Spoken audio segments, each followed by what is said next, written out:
The Bell Jar by Sylvia Plath. Okay, so to start, The Bell Jar by Sylvia Plath is not necessarily a book that's suggested to the 8th grade reading level. However, Miss Barone, our parents who gave us permission to even read the book, and us as honors students, we all decided to take the challenge and really push ourselves and really strive for what we know that we are capable of achieving.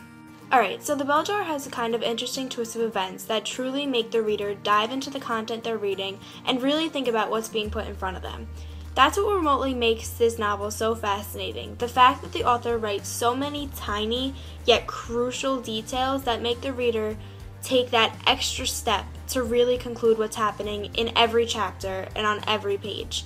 Also, the fact that this story is based on the real-life story of Sylvia Plath makes it much more interesting to learn about, considering that these were true emotions and true actions. It was someone's true lifestyle, not just some made-up story. In the novel, Esther Greenwood is the main character, therefore making her the protagonist. Esther's very hard on herself, and she feels that she isn't living up to her expectations as a writer. She has very strong beliefs and opinions, and at 19, she feels she has her mind made up about her career and her married life, vowing to stay single forever. When Esther becomes depressed, she starts to not care about anything or anyone anymore, but eventually agrees to reach out for help and to return to her normal self again. People she meets along the way do contribute to her depression, and some even make her mental illness worse. For example, someone she's known for her whole life, her own mother, Mrs. Greenwood, was a single parent who was dealing with self-issues herself. Mrs. Greenwood never really took the time to understand her daughter, and Esther actually did state to Dr. Nolan, "I hate her." I truly feel that Esther felt that way about her mother because Mrs. Greenwood never, wanted to understand her daughter. She didn't want to understand her mental illness, and she thought that Esther wanted to be like that. And Mrs. Greenwood just kept feeling sorry for Esther, and that was really the last thing that she ever wanted. Another character from the novel that had a strong effect on Esther was Buddy Willard. Buddy Willard was someone she knew from church from when she was little, who she thought was athletic and charming and handsome and just overall amazing. She actually admired him. When Buddy came to her college one day, actually looking for a girl named Joan to ask to the prom, he stumbled upon Esther and decided to ask her instead. After being with him, she felt so special and she felt like she was perfect. She was the only girl that he ever felt this way about.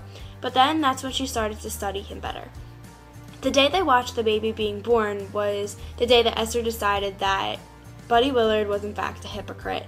And he actually sealed the deal of her promise to never be married and to stay single. One more character from the novel that affected Esther was Joan. She was a girl from her college who also ended up being in the same mental hospital as her as well.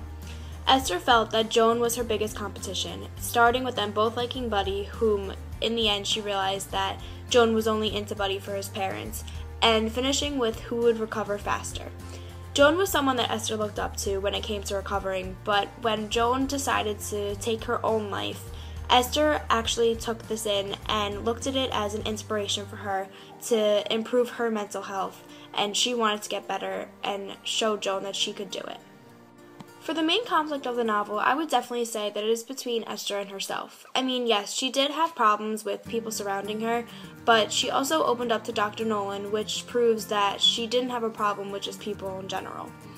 Esther always feels like people are judging her as soon as they meet her, and she took it to heart, especially when she went to the Ladies' Day magazine.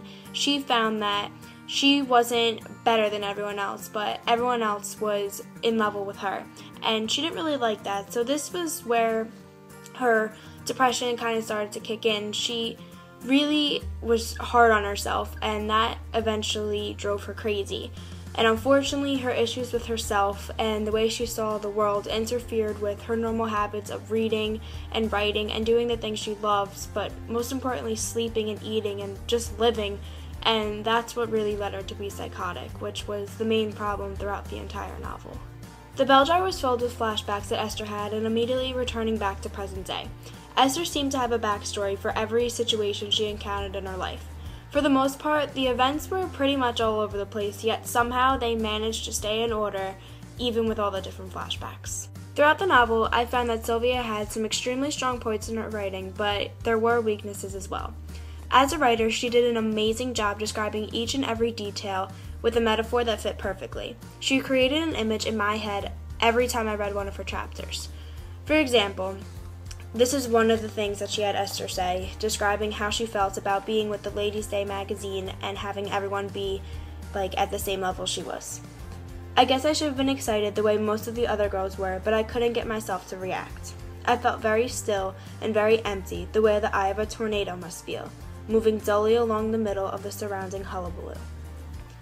She also wrote this novel in first person, so each reader could become connected with Esther and actually feel like they were experiencing the same emotions she was going through when she was going through her depression, which almost kind of made it scary to read the book. However, as I did mention before, I was not too crazy about the random flashbacks in the middle of several thoughts Esther had. It kind of made the book a little bit harder to follow and much harder to understand as a reader. Alright, so Sylvia Plath used a ton of symbolism in her writing that connected normal everyday objects to actual feelings of Esther throughout the entire book. First off, the title, The Bell Jar. It came from Esther describing her mental illness as such. She believes it's like an external force that no one can control, including herself. And it's just like having a bell jar hanging over you, waiting to just drop so you could be trapped in your own sadness and your own bad, thoughts and everything. Esther actually states that wherever I sat on the deck of a ship or at a street cafe in Paris or Bangkok, I would be sitting under the same glass bell jar, stewing in my own sour air. Another object linked to Esther and her mental illness was a mirror. After overdosing on sleeping pills and being rushed to the hospital, she asked the nurse to see a mirror, and when the nurse refuses, saying that you're not going to like what you see and you don't look too pretty, that just makes Esther want to see herself even more. When she pulls the object closer to her face, she doesn't know who it is at first, and in the book, it actually says what she's thinking. You couldn't tell whether the person in the picture was a man or a woman because their hair was shaved off and sprouted in bristly chicken feather tufts all over their head. One side of the person's face was purple and bulged out in a shapeless way, shading to green along the edges and then to a sallow yellow. The person's mouth was pale brown with a rose-colored sore at either corner. I smiled. The mouth of the mirror cracked into a grin. After she saw the person in the mirror crack a grin, she realized that was her, and she didn't like the way she looked, and she didn't like who she saw because she knew that she wasn't supposed to be like that. So she threw the mirror, crashing it to pieces, and that's when the hospital sent her to another hospital for her bad behavior, and that's when everyone finally knew that Esther needed help. Throughout the novel, Esther Greenwood started to develop a serious mental illness. As a reader, I never really saw the symptoms until they started to get much more serious, but looking back on it, I could definitely see where the whole illness began. When she went to the Ladies' Day magazine, she saw that she wasn't as great as anybody else, and everyone was caught up to her, and she didn't feel special anymore, like she did in her own hometown. It got to her that she didn't feel that way, and that's truly when the illness began. From there, it got worse to the point where she attempted suicide 4 times, first by cutting herself with a razor blade, second by trying to drown herself on a date, and third by trying to hang herself with her mother's bathrobe, and finally by overdosing on sleeping pills. This all resulted in Esther finally reaching out for help and going to see a psychiatrist and going to a mental hospital. But in the end, Esther finally was starting to progress, and she got moved to the best mental hospital there was, where people were still looking after her, and she still was a little bit not in the right state of mind, but eventually Esther was released, and she finally got the chance to live on her own, and she was trusted, and she was finally all better again. To treat Esther's depression, she started to receive shock treatments from her first psychiatrist, Dr. Gordon. As soon as she walked into his private hospital, Esther felt that everyone seemed to be at a standstill. All the people around her looked so pale and gray, and they didn't even seem to be alive. When it was time for her to get her first treatment, Esther grew stiff and when the shock reached her body, she felt like it was the end of the world, and remembered when she was little the time that she got electrocuted by a lamp that she was not supposed to touch. Afterwards, she vowed to never go back to him, and especially to get another treatment. However, when she was in the care of Dr. Nolan, she felt differently about the shock treatments. She trusted her much more and knew she would never do anything to hurt her. Then she actually began to think differently about the shock treatments and think that they actually might have a purpose and were beginning to help her. Alright, so there were 3 very important settings that had to do with Esther and her mental illness. First, there was the Ladies' Day magazine program, which, as I said before, was really the start of Esther's illness, even if the readers didn't really realize it yet, or if Esther herself didn't even realize it yet. Second, there was when she got back home, which was where she figured out that she didn't get into that summer program, which kind of set her even more downhill, and that's where her mom was a little bit crazy and unsure of herself, so it kind of portrayed an image for Esther to almost be like that as well. Third, there was the hospital, where she was helped to overcome her depression. It's the Belsize Hospital, which is the best hospital there is for the mental illness, and that's where Dr. Nolan helps her every day with her shock treatments, with her progressing, and that's where she truly learns to overcome her depression and to be the person that she is when she leaves the hospital. Okay, so back in the 1960s when this book was written, women were only expected to cook and clean for their husbands, and Esther felt that she was better than that, and she simply just did not need to be married, and she could do something better with the education she learned and had over the course of her years. When Buddy asks Esther for her hand in marriage, she clearly is strong about her opinion, for she replies, "I'm never going to get married, my mind's made up." This proves that Sylvia Plath was trying to show readers that women were capable of being successful individuals and professionals without a male figure in their lives.